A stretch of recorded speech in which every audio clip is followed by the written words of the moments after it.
Horticulture के साथ में अभी हम लोग जो है उसको और डेवलप करना है, उसको एरिया एक्सपेंशन में लाना है। तो जैसे कि नर्सरी एंटरप्रेन्योर बहुत ज़रूरी है, इसलिए हम अपना तरफ से थोड़ा सा छोटा सा नर्सरी भी रखा है।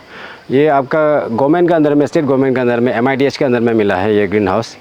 तो उसको मैंने ऐसे नर्सरी को डेवलप किया है। तो यहाँ में जितना जो फार्मर्स डिमांड देता है उसके हिसाब से हम आपका रूट स्टॉक को, ये कीवी का रूट स्टॉक को हम बनाता है, उसके बाद में उन लोग को सेल कर देता है।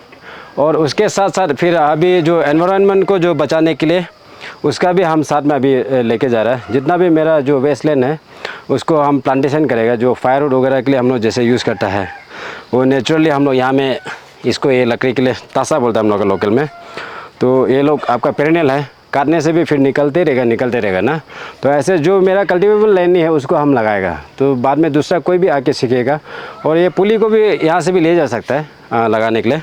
और दूसरा और एक लकड़ी है ये भी, क्योंकि आपका लकड़ी ये आपका लाइफ का साथ में बहुत इंपॉर्टेंट है। ये भी है, ये भी पेरेनियल है। तो जो चीज़ भी पेरेनियल चीज़ को हम लोग को मोटिवेट करना है लगाने के लिए ना, क्योंकि कंजर्वेशन भी बहुत ज़रूरी है और खेती भी ज़रूरी है। तो दोनों को साथ में हम लोग को लेके चलना है। इसलिए हम ये इसको अपना तरफ से नर्सरी बनाया है, नया शुरू कर रहा है। यहाँ में ये लोकली अवेलेबल ये वाइल्ड चेस्टनट है, इसको आदमी भी खा सकता है और जानवर भी खाता है। और इसको फिर हम लोग हार्वेस्ट कर सकते हैं, उसका रिजर्वेशन करके बड़ा होने से फायरवुड कर सकता है। फिर उसके बाद में फिर उसको काटने से फिर निकलता रहेगा, ये पेरेनियल है।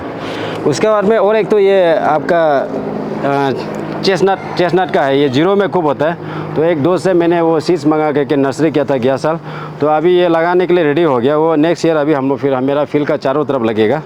तो इससे भी इसका चेस्ट का भी बहुत डिमांड है। तो अगर यहाँ में अगर ये कीवी वगैरह नहीं होता है ग्लोबल वार्मिंग की वजह से, अभी धीरे धीरे जो जितना भी वो टेम्परेट फूड्स का जो है हाइक को और ऊपर जाते जा रहा है ना, इसलिए ये सब चीज़ को हम लोग को इनक्रेज करना पड़ेगा, अल्टरनेटिव एक सोर्स ढूंढना पड़ेगा।